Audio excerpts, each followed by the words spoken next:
Wait, so is reality just a really good magic trick, or is it all just smoke and mirrors? Depends. Some days it feels like the universe is handing out illusions with our morning coffee.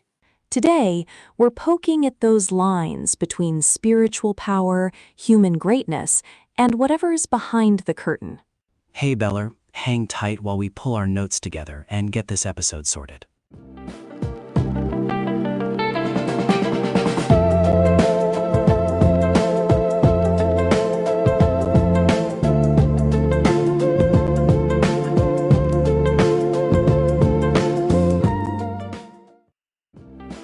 So, when we think of divine proof, what usually comes to mind? For a lot of people, it's something big, a miracle, a supernatural event, something that defies explanation. Yeah, exactly. Something impossible. Parting the sea, turning water into wine, that kind of thing. Proof you can't argue with. Precisely. But what if the Kaga tells us we're looking in the completely wrong direction? What if the most profound proof of the divine isn't spectacular or otherworldly, but is actually something deeply, beautifully human? Okay, that's a shift. So, by the end of this, I should be able to see the divine, not in a magic trick, but in something I might see every day? That's the goal.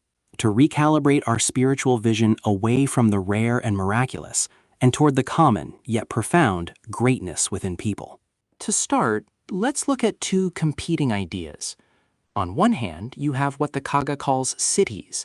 Think of them as miraculous or psychic powers. Things like gems with special abilities, powerful mantras, complex rituals, or tantras. The things people often chase for proof, the external signs. Exactly. They are external and sensational. Now, on the other hand, DVG presents a different concept, Mahaniya Guna. Mahayaguna. What does that translate to? It means noble qualities or great virtues. Think of radical compassion, unshakable integrity, profound courage in the face of fear. Not powers, but qualities of character. Okay, I see the contrast. One is about what you can do supernaturally, the other is about who you are fundamentally. You've got it. And DVG argues that searching for God in cities is a distraction. The real evidence, the true translation of God's essence, as he puts it, is found in those noble qualities that sometimes shine through ordinary people. So the divine isn't an external force performing for us, it's an internal quality expressing itself through us. Huh, that's a lot more accessible. It is. And that brings us to our first verse. Let me read it out. Why do you need the proofs of gems, mantras, tantras, and siddhis to realize the wonder of God? The noble qualities that occasionally manifest within humans are the true translation of God's essence, O Mankutima. It's so direct. That first line is a direct challenge. Why do you need? He's questioning our whole premise for seeking proof. He is. He's asking us to look past the shiny objects. Let's try a small exercise. Can you think of a time you witnessed a truly noble quality in someone? Not just being nice, but something that genuinely moved you. Okay, I have one.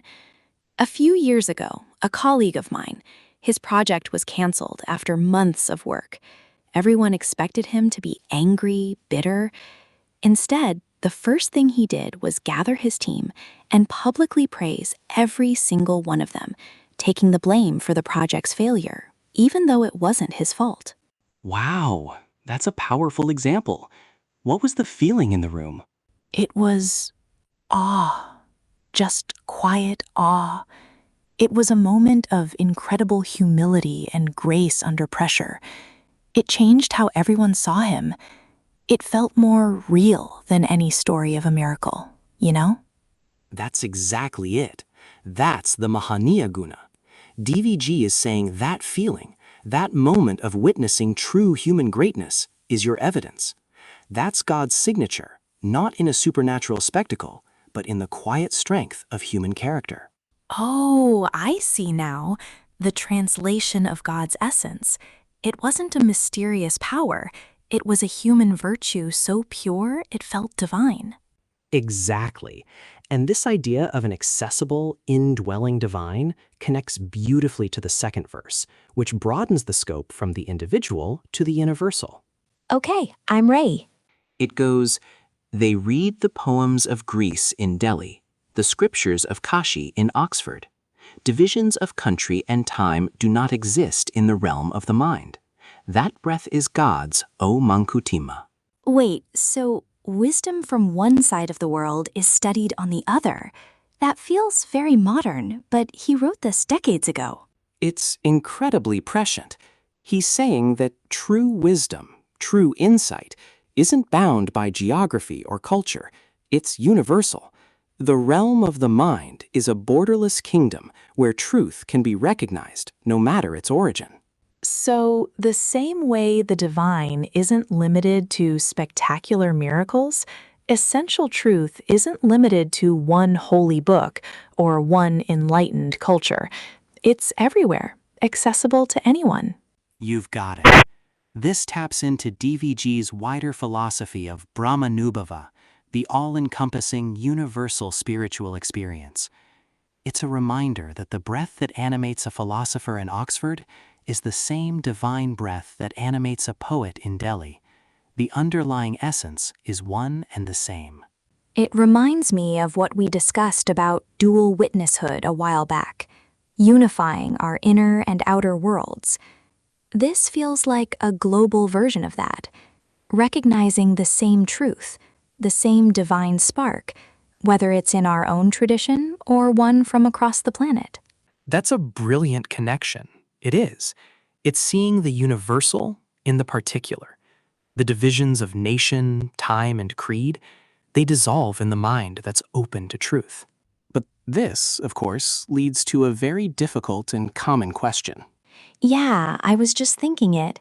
If these noble qualities are the proof of God, and this wisdom is universal, why are they so rare? Why do we see so much cruelty, ignorance, and suffering in the world? It's the essential challenge. The Kaga doesn't shy away from it. One verse from the research puts it this way: "The divine hasn't forgotten us. It has manifested itself into all beings and is knocking at each of us to find himself within us." Knocking. So the potential is there, but it needs to be answered. That's the interpretation. The verse continues, "The ones who allow him inside are in peace, and the ones who don't are in misery." The divine presence isn't an overwhelming force that eliminates free will. It's a potential, an invitation. So the Mahaniya Guna, the noble quality, is what happens when someone opens that door. And the bad we see in the world is the result of that door staying shut. It's a powerful way to frame it. The tragedy isn't a divine absence, but a human refusal. Another challenge is simply our own bias. We are conditioned to look for the loud, the spectacular. It's much harder to notice quiet courage or steadfast integrity. It requires a different kind of attention. It's easier to see a building on fire than to notice the strong foundation that's been holding it up all along. So we're just not trained to look for it. Perfect analogy. We are drawn to the crisis, not the quiet constants, and DVG is trying to retrain our focus. So let's bring this all together. We started by asking where we find proof of the divine. And the first big takeaway is don't look for it in external miracles or powers. Look for it in the Mahaniya Guna, the noble qualities that surface in human beings. That's the real signature. Excellent. And the second key insight? That this divine essence, this truth, is universal. It's not confined by geography, time, or culture. Like wisdom from Kashi being studied in Oxford, the realm of the mind has no borders. Perfectly summarized. So for our practice moving forward, I have a simple but challenging task for you and for everyone listening. Okay, let's hear it. For the next week, I want you to become a detective of divinity. Your mission is to spot one, just one, clear instance of a Mahaniya Guna in the world around you. It could be in a family member, a stranger, or even in yourself. I like that. a detective of divinity. So just notice it? Notice it, and then take 30 seconds to just sit with it, acknowledge it. Instead of letting the moment pass, hold it and think, this is the evidence. It's about retraining your perception, shifting your focus from the broken to the beautiful, from the loud to the lasting.